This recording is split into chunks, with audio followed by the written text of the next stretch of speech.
शिव पुराण केवल एक ग्रंथ नहीं है, ये आत्मा और परमात्मा के मिलन का एक गहरा दर्शन है। इसमें भगवान शिव को सृष्टि के मूल स्रोत के रूप में दर्शाया गया है। शिवजी का स्वरूप अनंत है, योगियों के योगी, तांडव करने वाले नर्तक और करुणा के सागर हैं। उनकी लीलाएं हमें हर कदम पर जीवन जीने की नई दिशा दिखाती हैं। शिव पुराण में कहा गया है कि भगवान शिव त्रिदेवों में एक है। ब्रह्मा सृष्टि का निर्माण करते हैं, विष्णु पालन करते हैं और शिव संहार करते हैं। लेकिन शिव का संहार केवल विनाश नहीं है, बल्कि यह पुनर्निर्माण का संकेत है। यह हमें सिखाता है कि हर अंत के बाद एक नई शुरुआत होती है। भगवान शिव का तांडव नृत्य, जिसे आनंद तांडव कहा जाता है, ब्रह्मांड के निर्माण और विनाश का प्रतीक है। यह नृत्य हमें बताता है कि जीवन में हर घटना, चाहे वह सुखद हो या दुखद, एक चक्र का हिस्सा है। शिवजी का यह तांडव केवल विनाश का संकेत नहीं है, बल्कि यह संतुलन और नवजीवन का संदेश देता है। शिव पुराण में उनके परिवार की कहानियां भी है, जो हमें एक आदर्श परिवार का चित्र प्रस्तुत करती है। शिवजी और माता पार्वती का संबंध न केवल प्रेम और समर्पण का प्रतीक है, बल्कि यह भी दिखाता है कि समानता और साझेदारी का महत्व कितना बड़ा है। उनके पुत्र गणेश और कार्तिकेय की कहानियां हमें शिक्षा, बुद्धिमत्ता और शौर्य के गुणों का महत्व समझाती हैं। क्या आप जानते हैं कि शिव पुराण में कैलाश पर्वत को शिवजी का निवास स्थान बताया गया है? कैलाश केवल एक भौतिक पर्वत नहीं है, बल्कि यह ध्यान, शांति और आध्यात्मिक शक्ति का प्रतीक है। कहा जाता है कि जो व्यक्ति शिव भक्ति में लीन होकर कैलाश की यात्रा करता है, वह अपने जीवन के सभी पापों से मुक्त हो जाता है और मोक्ष की ओर अग्रसर होता है। शिव पुराण का एक और महत्वपूर्ण पहलू है महामृत्युंजय मंत्र। यह मंत्र भगवान शिव की असीम कृपा और सुरक्षा का प्रतीक है। त्र्यंबकं यजामहे का जाप करते हुए ऐसा लगता है मानो स्वयं शिव हमें अपने आशीर्वाद से ढक रहे हों। यह मंत्र न केवल शारीरिक और मानसिक स्वास्थ्य को सुधारता है, बल्कि आत्मा को भी शुद्ध करता है। शिव पुराण में शिव और सती की प्रेम कहानी भी है, जो एक अमर कथा है।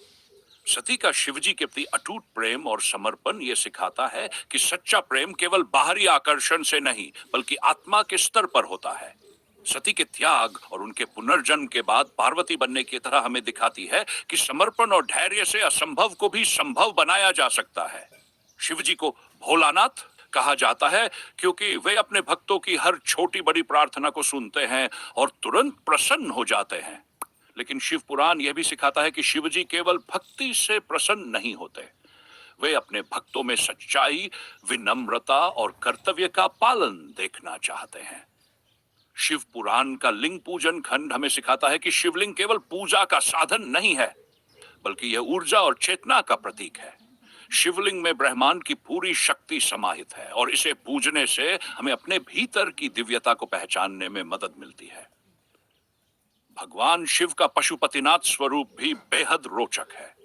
इस स्वरूप में शिवजी पशुओं और प्राणियों के संरक्षक के रूप में दिखाए गए हैं। यह हमें प्रकृति और जीव जंतुओं के प्रति करुणा और संरक्षण की भावना विकसित करने का संदेश देता है। शिव पुराण में गंगा अवतरण की कथा भी दी गई है। इसमें बताया गया है कि शिवजी ने गंगा को अपनी जटाओं में धारण कर लिया, ताकि गंगा का वेग पृथ्वी को नुकसान न पहुंचा सके। यह कहानी बलिदान और धैर्य का एक अद्भुत उदाहरण है। शिवजी का यह कार्य हमें सिखाता है कि हमें अपनी शक्ति का उपयोग सृष्टि की भलाई के लिए करना चाहिए। शिव पुराण में भगवान शिव को महादेव कहा गया है, जिसका अर्थ है देवताओं के देवता। वे न केवल सृष्टि के रक्षक हैं, बल्कि प्रत्येक जीव के भीतर बसे हुए हैं।